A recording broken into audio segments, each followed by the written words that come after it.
నాకు ఇల్లు కావాలి, కారు కావాలి, బంగ్లా కావాలి, పలానా వస్తువులు కావాలి, ఫోన్ కావాలి, కంప్యూటర్ కావాలి, ల్యాప్టాప్ కావాలి, మంచి జీవితం కావాలి. కానీ మాకు నడుము వంగదు. చాలామంది ఇదే దాంట్లో బ్రతుకుతూ ఉంటారు. అన్నీ కావాలంటారు, కష్టపడరు. కానీ వాళ్ళకి అన్నీ కావాలి. ఒకవేళ వాళ్ళు సంపాదించుకోలేకపోయి వాళ్ళ జీవితం ఎలా ఉండద్ది చెప్పనా? ఎదురు ఎవరైనా అలాంటి జీవితం సంపాదించుకొని కష్టపడి బతుకుతుంటే వాళ్ళని చూసి ఓర్చుకోలేరు, ఏడుస్తూ ఉంటారు.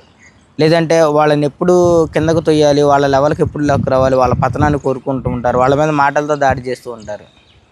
ఇదంతా ఎందుకు జరుగుతుందో చెప్పనా? కష్టపడడం చేతకాక, కష్టపడడం చేతకాక. అయినా ఇంతకీ కష్టపడడం చేత కాకపోవడం అంటే ఏంటి?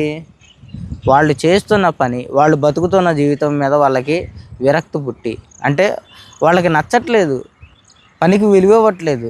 అరే, ఒక టాపీ పని చేసేవాడు వాడు పనికి విలువ ఇవ్వట్లేదు. పని దగ్గరికి వెళ్తాడు, ఏదో మేస్తున్నంతసేపు, లేదంటే ఆ పని ఉన్నంతసేపు ఏదో అట్లా చేస్తున్నట్టు నటిస్తాడు.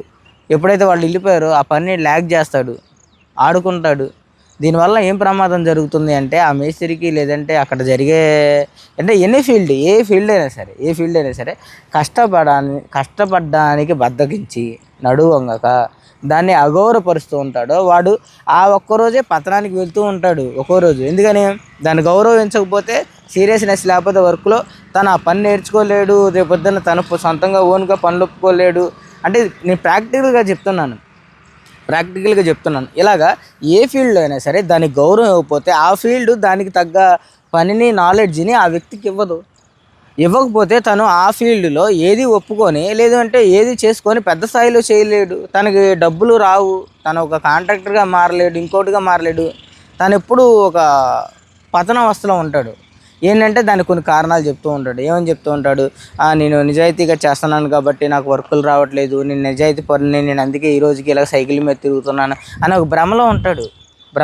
నిజంగా చెప్తున్నాను, వాళ్ళు పనికి విలువ ఇవ్వలేదు కాబట్టి పని పూర్తిగా వాళ్ళకి అవ్వలేదు. ఇలాగా చాలా సందర్భాల్లో చాలా ఫీల్డ్లో వాళ్ళు నడుము వంగదు. నేనేం చెప్తున్నా అంటే ఒక్కసారి ఆలోచించండి. దీనికి బైబిల్ ఏం చెప్తుంది అంటే, కష్టపడి మీ ముఖపు చెమట కాచుకొని తిని బ్రతకండి అని దేవుడు చెప్పాడు. ఇప్పుడు దేవుడు ఒక మాట చెప్తే ఇంత ప్రపంచం కలిగితే, ఇప్పుడు ఆయన చెప్పాడు కష్టపడితేనే మీకు ప్రతిఫలం ఉండిద్ది, కష్టపడితేనే మీకు దాని ద్వారా వచ్చే తృప్తి మీకు అందిద్ది అని దేవుడు చాలా స్పష్టంగా చెప్పాడు. ఇప్పుడు దాన్ని పాటించుకోకుండా ఇంకోటి ఏదైనా చేస్తే అది పాపమే. అక్రమంగా వాడినోరు వీడినోరు కొట్టి, తర్వాత వచ్చేసరికి అబద్ధాలు చెప్పి, అక్కడక్కడ డబ్బులు తీసుకొని మోసం చేసి జనాల్ని నష్టపరిచి, ఇలా వచ్చే ప్రతి డబ్బు నాశనం. ఒకవేళ ఆస్తులు కట్టినా, అంతస్తులు కట్టినా ఏముండదులేండి, ఖచ్చితంగా వాడు దానికి అనిపిస్తాడు. ఇది ఒక క్రిస్టియానిటీలోనే కాదు, చాలామంది వేరే వేరే రిలీజన్లో కూడా వాళ్ళు ఏమంటారంటే, అరే పాపం చేసి ఏం తీసుకుపోతారు, ఏం కట్టుకుపోతారా, అంత గొంప కట్టాడు, వాడు చస్తే తీసుకొచ్చి బయటే పడేస్తారా అంటాడు. అవునా? సో ఆ వ్యక్తులు అలా వెళ్తారు. కానీ గుర్తుపెట్టుకోండి, కష్టపడండి. మీకు ఏది కావాలన్నా కష్టపడండి, నడువు వంచండి. ఒకవేళ ఎవరికైనా తెలియక ఇలాగ రాంగ్ రూట్లో ఉంటే ఒక అన్నయ్యగా చెప్తున్నాను, ఈరోజే మీరు స్టెప్ మార్చేసుకోండి. మళ్ళీ లేట్ అయితే మనం అనుకొని పొందుకోలేం. ఇంకా రోజు రోజుకి మన ఆలోచన, మన దిగులు ఇవన్నీ పెరుగుతూ ఉంటాయి. ఒక పాస్టర్గా, ఒక బ్రదర్గా చెప్తున్నాను అనుకోండి, ఒక బ్రదర్గా చెప్తున్నాను, ఈరోజు మారుద్దాం, భవిష్యత్తు మారిపోద్ది కదా. ఈరోజు మారిస్తే భవిష్యత్తు మారిపోద్ది. కాబట్టి ఈరోజు కష్టపడండి, మీరు చేసే పనికి విలువ ఇవ్వండి. ఏ ఫీల్డ్ అయినా సరే కష్టపడితే ఆ ఫీల్డ్ తాలూకా నాలెడ్జ్ మీకు ఇచ్చిద్ది. అది దాంతో ఇంకొంచెం ముందుకెళ్ళండి. అప్పుడు మీ కోరికలను తీర్చుకోండి. పాపంగా కాదు, మంచిగా ఒక ఇల్లు కొనుక్కుంటామో, ఒక బండి కొనుక్కుంటామో, ఒక ఫోన్ కొనుక్కుంటామో, పెళ్లి చేసుకుంటామో, పిల్లలకు మంచి జీవితాన్ని ఇవ్వటమో, ఇలాగా మీకు నచ్చింది చేయండి. దేవుడికి థ్యాంక్స్ చెప్పండి. అంతేగాని ఇలాగ మనం పనికి గౌరవం ఇవ్వకోకుండా, పనికి విలువ ఇవ్వకోకుండా ఉన్నంతకాలం అది మనకు విలువ ఇవ్వదు, మనల్ని ఒక స్థాయికి తీసుకురాదు. మీరు చేసే ఏ పని అయినా సరే, ఏ ఫీల్డ్ అయినా సరే, ఏ జాబ్ అయినా సరే. ఇంకో విషయం చెప్తున్నాను,